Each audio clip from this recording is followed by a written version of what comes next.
दोस्तों बहुत बहुत स्वागत करता हूं आप सभी का। आरक्षण रिजर्वेशन एक जटिल मुद्दा है।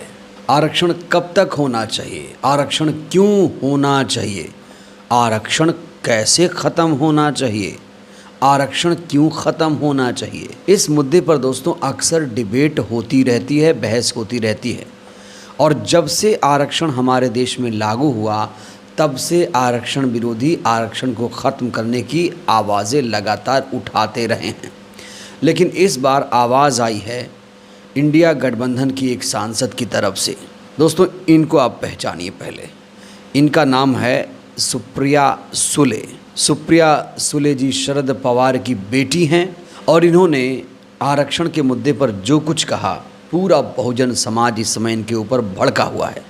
देश के तमाम अम्बेडकरवादी इस समय सुप्रिया सुले के खिलाफ उतर आए हैं और एक ही नारा इस समय दिया जा रहा है सोशल मीडिया पर ख़ास तौर से कि सुप्रिया सुले माफ़ी मांगो।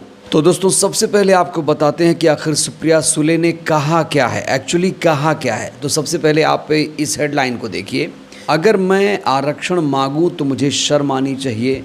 आर्थिक रिजर्वेशन को लेकर महिला सांसद यानी सुप्रिया सुले ने कह दी बड़ी बात।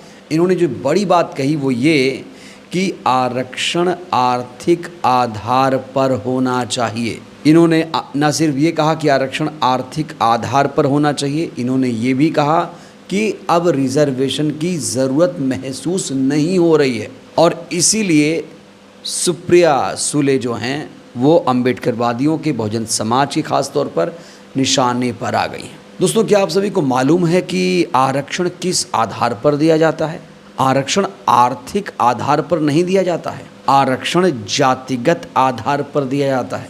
तो यहाँ सुप्रिया सुले ने फिर से दिखा दिया कि उनके पास ना तो ज़मीनी हकीकत की समझ है और ना ही सामाजिक न्याय की गहराई है। आरक्षण को लेकर उनकी ये टिप्पणी कि ये जाति के आधार पर नहीं होना चाहिए, उनकी विशेषाधिकार प्राप्त जिंदगी की कहीं ना कहीं पोल खोलता है। ये औरत जो सोने का चम्मच मुंह में लेकर पैदा हुई, कभी जातिगत उत्पीड़न से नहीं गुजरी, कैलिफोर्निया, इंडोनेशिया, सिंगापुर की चकाचौंध में पढ़ाई लिखाई की। सुप्रिया को क्या पता कि आरक्षण कोई दान नहीं बल्कि सदियों से वंचित समुदायों के लिए प्रतिनिधित्व और समानता का हथियार है। बाप के रसूख पर संसद पहुंची लेकिन संविधान की आत्मा को समझने की कोशिश तक नहीं की। जातिवाद का दंश क्या होता है, भेदभाव का दर्द क्या होता है, ये सुप्रिया जैसे लोगों को कहाँ समझ में आएगा। इनको कोई बताए कि अत्याचार पैसा देखकर नहीं, जाति देखकर होता है। दोस्तों ये तो आप सभी को पता है कि हमारे देश में जाति के नाम पर सबसे ज़्यादा हिंसा होती है। और ये जो आरक्षण आया है, आखिर ये आया कैसे है? दोस्तों आरक्षण हमें संविधान से प्राप्त है और उन लोगों को ये आरक्षण दिया जाता है जो सदियों से दबाए गए, जिनको गांव में बसने का अधिकार नहीं था, जिनको पढ़ने लिखने का अधिकार नहीं था, जिनको ज़मीन रखने का अधिकार नहीं था, यहाँ तक कि पानी पीने का भी कहीं कहीं अधिकार नहीं था। सैकड़ों सालों तक ये लोग सताए गए और उसके बाद बाबा साहेब को संविधान बनाने का मौका मिला। बाबा साहेब उसी समाज से आए, बाबा साहेब को भी वैसे ही सताया गया। जातिगत भेदभाव क्या होता है ये कोई बाबा साहेब से पूछे। लेकिन जब बाबा साहेब को संविधान बनाने का मौका मिला तो उन्होंने बदला नहीं लिया। जिन लोगों ने इन लोगों को सताया, बाबा साहेब ने उन समुदायों से बदला नहीं लिया। चाहते तो संविधान में ऐसी धाराएं जोड़ सकते थे, कुछ चीज़ों पर पाबंदी लगा सकते थे, लेकिन उन्होंने नहीं लगाया। और उन्होंने एक खूबसूरत दस्तावेज़ तैयार किया जिसका नाम था संविधान, जिससे हमारा देश चलता है। और इसी संविधान में आरक्षण है। संविधान ख़त्म करो, आरक्षण ख़त्म हो जाएगा। तो जो लोग आरक्षण से नफ़रत कर रहे हैं, क्या उनसे संविधान से मोहब्बत होगी? सुप्रिया सुले जी ने आखिर ये बात कैसे बोल दी, क्या सोचकर बोल दी? दोस्तों ये तो आप सभी को मालूम है कि सरकारें गरीबी मिटाने के लिए न जाने कितनी योजनाएं चलाती हैं। तो क्या उन योजनाओं को बंद कर दिया जाए कि भाई अब सबको मिल गया लाभ, सब हो गए अमीर? क्या ऐसा कभी हुआ? क्या उन पर किसी नेता की बोलती नहीं खुलती? आखिर क्यों सफल नहीं होती योजनाएं? बस आरक्षण पर अपनी ऐसी तैसी कराते हैं, जबकि आरक्षण का अभी इन्हें नहीं पता होता। दरअसल इन मेरिटधारियों को बराबर सहन ही नहीं होती। दोस्तों इस समय विजेंद्र एस चौहान साहब का एक वीडियो बहुत ज़्यादा वायरल है, जिन्होंने आरक्षण की जो खास परिभाषा है, विशेष परिभाषा, उसे बताने की कोशिश की है। और जो लोग कहते हैं ना कि आरक्षण ख़त्म हो जाना चाहिए, अब तो इसकी कोई ज़रूरत नहीं है, आर्थिक आधार पर होना चाहिए, उनको विजेंद्र एस चौहान, जो कि IAS फैकल्टी हैं, आप लोगों ने इन्हें कई बार सुना होगा, इनका यूट्यूब चैनल भी है, इनका एक वीडियो आरक्षण को लेकर भी बहुत ज़्यादा वायरल हो रहा है। ज़रा देखिए आप।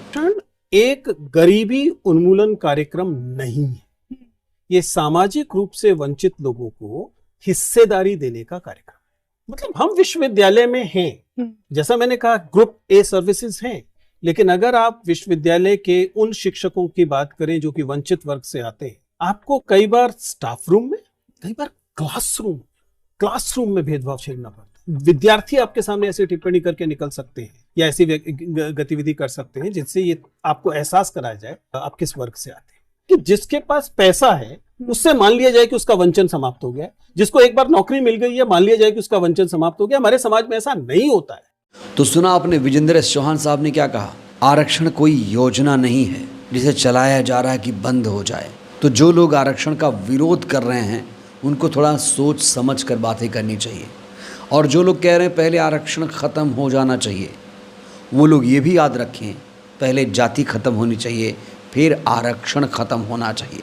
और जो लोग आरक्षण संविधान को ख़त्म करने की बात कर रहे हैं वो लोग खुद ही ख़त्म हो जाएंगे। लेकिन संविधान यूं ही सदियों से चलता रहेगा, ये देश हमारा संविधान से चलेगा। दोस्तों बड़ी बात तो ये है कि सुप्रिया सुले जैसे लोग वहाँ पर नहीं टारगेट कर रहे हैं जहाँ पर सैकड़ों सालों से आरक्षण दिया जा रहा है। क्या आपने कभी सुना कि कोई दलित शंकराचार्य बना है? क्या आपने कभी सुना कोई दलित RSS चीफ बना है? तो ये जो रिजर्वेशन है इस पर कोई बात क्यों नहीं करता है? क्या कोई दलित पुजारी नहीं बन सकता? क्या कोई दलित RSS चीफ नहीं बन सकता? क्या कोई दलित शंकराचार्य नहीं बन सकता? क्यों नहीं बन सकता? ये भी तो एक किस्म का आरक्षण ही है। तो अब सोशल मीडिया से लेकर सड़क तक एक ही आवाज़ गूंज रही है, सुप्रिया सुले माफ़ी मांगो। अब दोस्तों हो भी सकता है माफ़ी मांगें और आएंगी तो ये भी कहेंगी कि हमारा ज़ुबान स्लिप हो गया, अरे हमारा तो ये मतलब नहीं था। इस तरह की चीज़ें नेता लोग बोलते हैं। अब देखते हैं, इंतज़ार करते हैं सुप्रिया सुले आखिर माफ़ी मांगेंगी या नहीं मांगेंगी। और नहीं मांगेंगी तो जाहिर तौर पर दलितों से जो वोट इन्होंने मांगा था आरक्षण के नाम पर, क्या इनको आगे वोट मिलेगा? क्योंकि अब बहुजन समाज के लोग बहुत ज़्यादा जागरूक हो चुके हैं। बहरहाल दोस्तों इस वीडियो में इतना ही। आरक्षण को लेकर आप लोग क्या सोचते हैं? आरक्षण कब तक होना चाहिए? राय दीजिए। बहुत बहुत धन्यवाद।